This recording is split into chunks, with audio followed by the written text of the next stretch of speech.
for it taking so long for me to get back with you all on how to make this bow that I use for the stuffies in the group. So I'm going to be making a bow for this little one who's going to be shipped out to Virginia. It took so long for me to get back to you because I was really just trying to find the original poster so that I could just give you all the link to the person who taught me how to make the bow. So I do apologize for not giving you your credit, or it is only because I don't know your name on YouTube. And I'm going to show you all the materials that you're going to need in order to get started. Okay, so in order to make the bows, you're going to need a needle and thread, a rotary blade or scissors, whatever is your preference, your material of choice, as well as your cutting mat. I also use a glue stick. I recommend using the high temperature glue stick just so it won't come undone, but you're also going to sew it just to, I guess, reinforce stability. So you're going to use your needle and thread not only for the bow tie, but to actually attach it to your bunny as well, or your stuffed animal as well. The other tools that I'm going to be using today is going to be a serger, but you don't have to use a serger. You can use a sewing machine and just do a zigzag stitch, or nothing at all. It's your preference. I also use an iron, and I'll take you to each machine whenever it's time. Okay, so the first step, we're going to figure out how big we want our bow tie. And unfortunately, I really don't remember the size that I used for the other one, so we're just going to wing the size for now. Whenever you do, well, I say bow tie, you could do bow tie or a bow, a hair bow. So you're always going to have a rectangle square. So let's say if you do 4 inches, then you'll do a 4 by 6. And I think that's what I'm going to go with for this first one, just to see the size on it.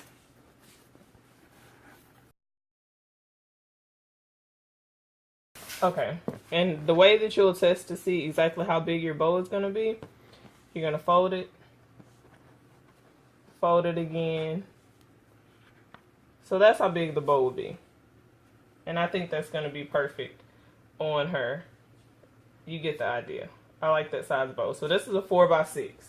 Perfect for this one. And this is a 5 by 7 in the hoop stuffy.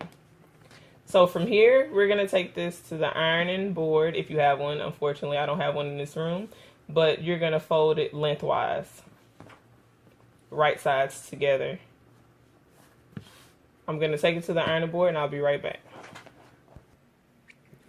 So we ironed it right sides together. The only reason I iron it is because it makes it easier when I put it in the serger to just stay together. Probably because I'm filming, I wasn't paying attention, but I didn't go in a straight line. So you see how this came off right here? It kind of sort of really doesn't matter if you make a mistake like that, and I'll show you why later. I do want to redo it, but since this happened, I'll just keep it that way so that you can see it doesn't matter. So after you serge it or use your zigzag stitch on your sewing machine, you're going to flip it right side out. And then once we flip it, we're going to take it back to the ironing board and we're going to iron it with the seam out like this. We're going to iron it flat and then we're going to bring it back to the serger to put these two pieces together. Okay, so this was the little piece that didn't go well the last time, but this is why I tell you that it doesn't really matter. So we're going to serge this or zigzag stitch it.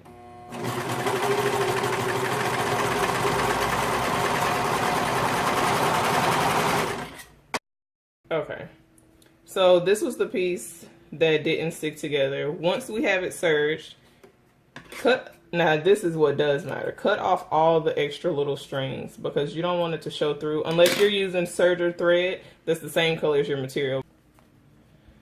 So you're going to flip it again, and then your seam is going to be your middle piece to your bow. We're going to take it to the iron one last time.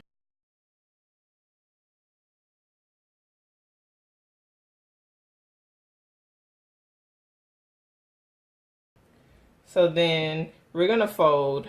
You can fold it however you want, but the way that I found looks the best, we're going to fold it up in the middle, down, and back out.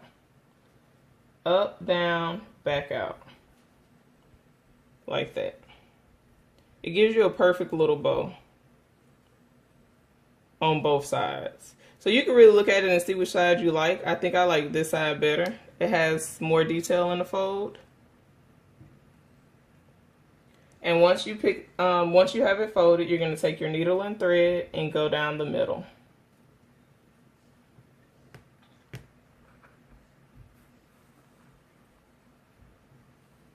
Pull it through, and then we're going to wrap it around.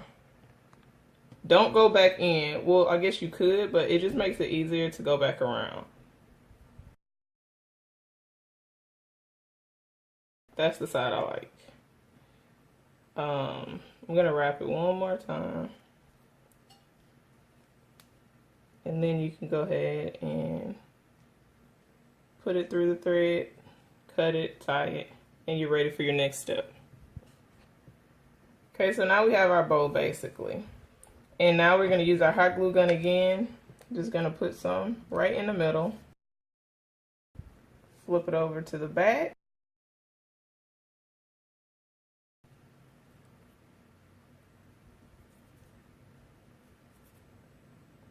And your bow is done. What I do is I use fabric glue to put it in place. And then I let it dry, and then I go back and I sew it on. And there you have it.